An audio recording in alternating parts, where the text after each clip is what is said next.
Hello students, welcome to our channel A to Z পরীক্ষা। তো আজকে আমরা পিকে দে সরকার প্রেসি 13 নম্বর পার্টটা করব, মানে এক্সারসাইজের সলিউশনটা করব।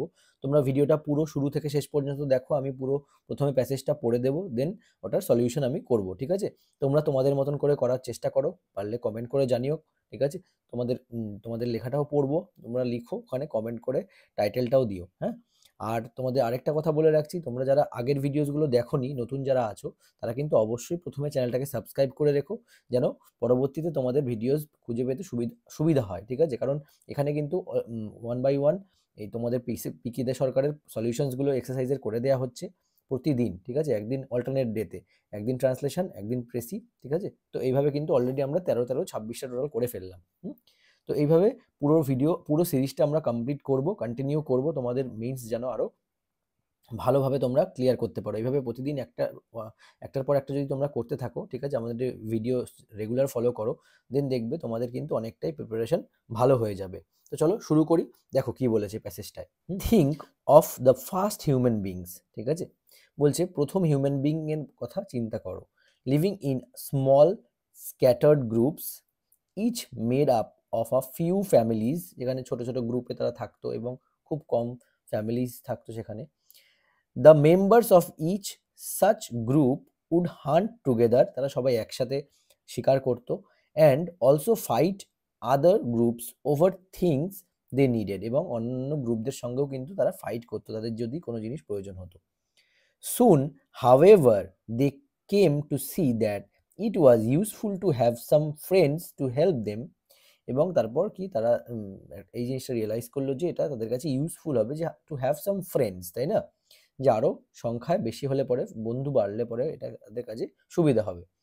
Therefore they started to make friends with neighbouring groups, এবং অন্যান্য গ্রুপদের সঙ্গেও তারা ফ্রেন্ড মানে বন্ধুত্ব বার্তাতে শুরু করে। So that they might fight the others better, যেন তারা অন্যান্যদের সাথে মানে আরো ভালোভাবে ফাইট করতে পারে, ঠিক আছে? কারণ দলের সংখ্যায় বেশি হলে কিন্তু তারা কি হবে, ফাইট করে জিততে পারবে, তার পসিবিলিটিটা বাড়বে। আচ্ছা, then these friends came to live together and formed larger bodies call tribes, আর এইভাবে তারা কিন্তু আরো বড় হয়ে মানে বড় হয় সংগঠনটা, এবং কি হয়, তাদের বলা হয় কি ট্রাইবস, উপজাতি। A tribe would not fight within itself, but quarrels went on between one tribe and another, এবং তারা কিন্তু নিজেদের মধ্যে ট্রাইবরা ফাইট করে না, কিন্তু কোয়ারেল হয়, মানে ঝগড়া হয় একজনের সঙ্গে, একটা ট্রাইবের সঙ্গে আরেকটা ট্রাইবের, এরকম হয়, ঠিক আছে? Each therefore felt it necessary to grow larger and more powerful, এবার প্রত্যেকেই কি মনে করে যে না, আমাদের আরো বেশি পাওয়ারফুল হতে হবে। সেই ছোট থেকে দেখো, ছোট থেকে আস্তে আস্তে বড় হচ্ছে। তো তারা কি করে, আরো কি করে দেখো, so tribes began to join themselves together, এবং সমস্ত ট্রাইবগুলো একের পর এক জুড়তে থাকে, ঠিক আছে? মানে এক হতে থাকে, আরো পাওয়ারফুল হতে থাকে, মানে সংগঠিত হওয়া চালু করে। Or were swallowed up by some larger tribe, অথবা সোয়ালোড আপ বলতে কোনো বড় ট্রাইব তাদেরকে নিজেদের মধ্যে ঢুকিয়ে নেয়, মানে নিজেদের মধ্যে অন্তর্ভুক্ত করে নেয়। সোয়ালোড আপ, সোয়ালো মানে তো গিলে খাওয়া, ঠিক আছে? এখানে হচ্ছে নিজের মধ্যে অন্তর্ভুক্ত করে নেয়। Bigger and bigger tribes came into being, এরপরে আরো বড় বড় ট্রাইব মানে উপজাতি অস্তিত্ব চলে আসে, ঠিক আছে? And at last grew into what we call nations, আর এইভাবে এমন এত বড় হয়ে যায় যাকে আমরা কি বলি, নেশনস বলি, ঠিক আছে? তো এইবার প্রথমে আমাকে কি করতে হবে, এখানে একটা সুন্দর দেখে টাইটেল আমায় দিতে হবে, তাই তো? আগে টাইটেল দিই, দেখো। প্রথমে একটা টাইটেল দেব, দেখো, ইভলিউশন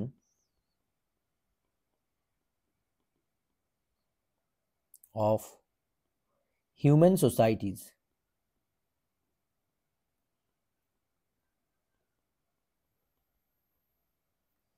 ঠিক আছে? ইভলিউশন অফ হিউম্যান সোসাইটিজ, আচ্ছা, মানে হিউম্যান সোসাইটিজের কিভাবে ইভলিউশন হলো, এটা হচ্ছে টাইটেল, ঠিক আছে? আচ্ছা, এরপরে আমরা কি করব, দেখো, এরপরে শুরু করব আমাদের মানে প্রেসিটা লেখা, ঠিক আছে? মনে রাখবে প্রেসিটা কিন্তু আমি 50 ওয়ার্ডসের মধ্যেই লিখবো, হ্যাঁ? পরে তোমরা কাউন্ট করবে, কাউন্ট করে দেখবে কত হলো, কিন্তু আমি ইন অ্যাবাউট 50 ওয়ার্ডসের মধ্যে লিখবো, ঠিক আছে? পুরোপুরি এক্স্যাক্টলি নয়, তো দুটো কম দুটো বেশি এরকম হতে পারে, ঠিক আছে? চলো শুরু করি। দেখো, early humans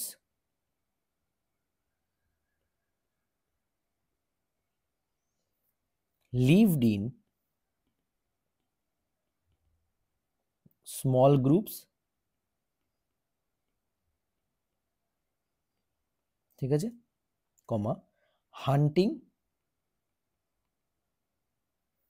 and fighting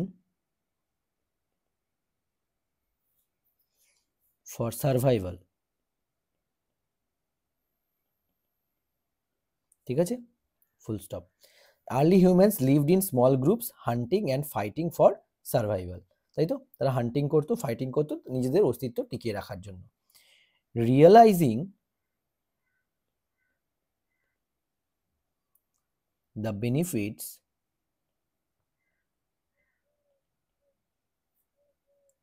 of alliance, ঠিক আছে, অ্যালায়েন্সেস মানে সন্ধি করা, তাই তো, চুক্তি করা, অ্যালায়েন্স, দে ফর্মড ট্রাইবস,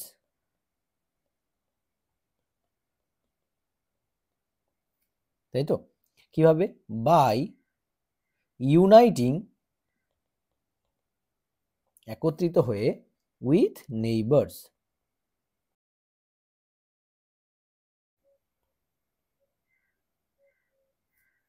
ঠিক আছে, কাদের সাথে একত্রিত হয়ে, ট্রাইবসরা ইউনাইট হলো, মানে একের পর এক দেখো ছোট থেকে কিভাবে বড় তৈরি হলো, তাই না, ইভলিউশন হলো হিউম্যান সোসাইটি, সেটাই কিন্তু এখানে লেখা হচ্ছে, ঠিক আছে। ইউনাইটিং উইথ নেইবার্স, তো নেইবার্সদের সঙ্গে ইউনাইট হলো কিসের জন্য, বড়, আরো বড় হওয়ার জন্য, তাই তো। এরপরে দেখো, টু গেইন স্ট্রেংথ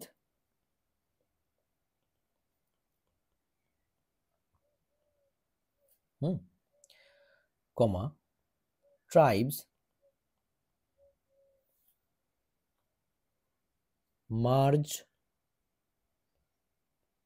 মার্জড হয়ে যাওয়া, মার্জ মিন্স মিঙ্গেলড হয়ে যাওয়া, মানে একত্রিত হয়ে যাওয়া, অর মিক্সড হয়ে যাওয়া, or wire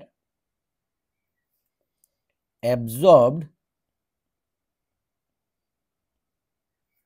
by larger once,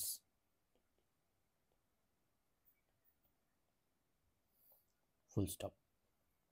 মানে স্ট্রেংথ গেইন করার জন্য ট্রাইবসরা কি করলো, মার্জ হয়ে গেল, ওয়্যার অ্যাবজর্বড, তার মানে তাদেরকে অন্য কেউ তাদের মধ্যে নিয়ে নিল, তাই তো, বাই লার্জার ওয়ান্স, তাই তো, কারা নিল, লার্জার ওয়ান্স, আরো বড় সংগঠন, তাই তো। আচ্ছা, পরের লাইন দেখো, last line, bigger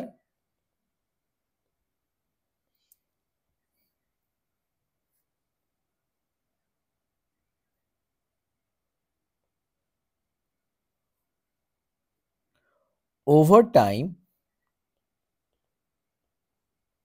comma, they gradually formed larger communities, ঠিক আছে, that eventually evolved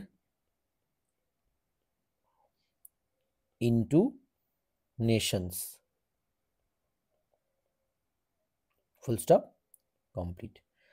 বোঝা গেছে, to gain strength tribes merged or were absorbed by larger ones.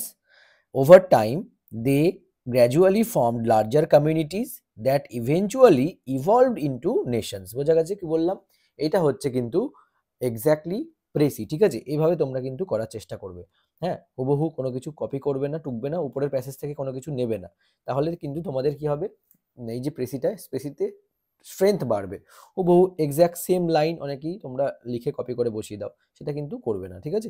তো আশা করছি তোমাদের ভিডিওটা ভালো লেগেছে এবং তোমাদের জন্য অনেকটাই হেল্পফুল হবে এই সিরিজটা। তোমরা অবশ্যই লাইক করে দিও এবং একটা কমেন্ট করে দিও কেমন লাগলো, ঠিক আছে। আজকের ভিডিওটা এখানেই শেষ করছি, আবার দেখা হচ্ছে তোমাদের সঙ্গে নেক্সট ক্লাসে। Thank you so much for watching.